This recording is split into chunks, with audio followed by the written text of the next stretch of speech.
My dad was a school bus driver growing up, and he would mention, oh, you work really well with kids. You should think about going into teaching. And at the time I was like, no, I don't want to be a teacher. Like that sounds horrible. I never saw teachers who looked like me.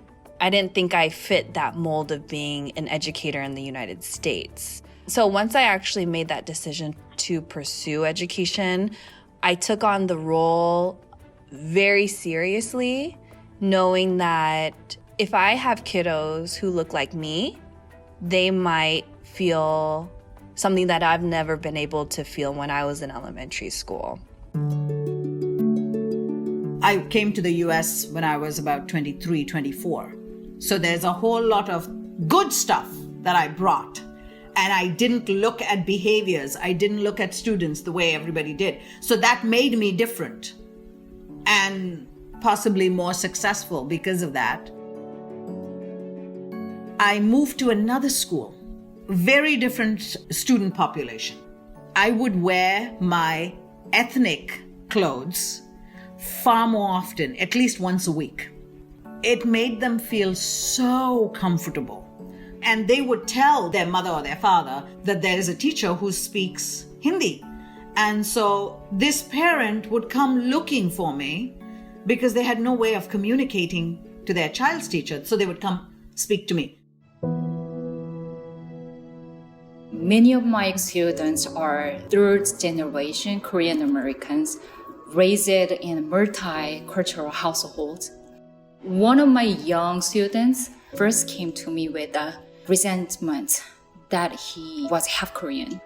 If he had a choice, he doesn't want to have Korean blood. That's what he said. But 6 years old, they said that. 6 months later, he's now enjoying learning Korean language, and he's fascinated with learning more about his culture. Even today, he gave me a big hug and told me, 사랑해요, 선생님. That means I love you, teacher in Korean. I'm always like, I don't know if I'm doing good. And everybody around you tells you, hey, you're doing really good. You're trying really hard. You're doing all this stuff. And I'm like, are you sure? I'm not sure. Because that's the Asian mentality. Like, I can still do more. When I got laid off, I was really upset. And I was teaching third grade. And the kids noticed. And they asked me, and we had a very frank conversation about what that meant, why that was important, why it mattered. And we basically cried together. As a teacher, you want to see that they're empathetic, they understand, and you're meeting them on like a whole different level. Sorry, I'm always... I think I felt like a lot of my identity as a Korean American was suppressed because I had to be like everyone else. And I didn't like that. And so I needed to make sure that that never happened to any of my students.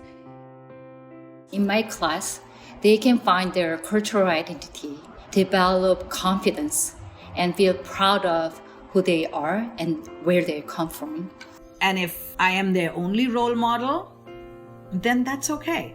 I mean, one is better than none. You're making a connection with somebody else, and you made a difference. And that's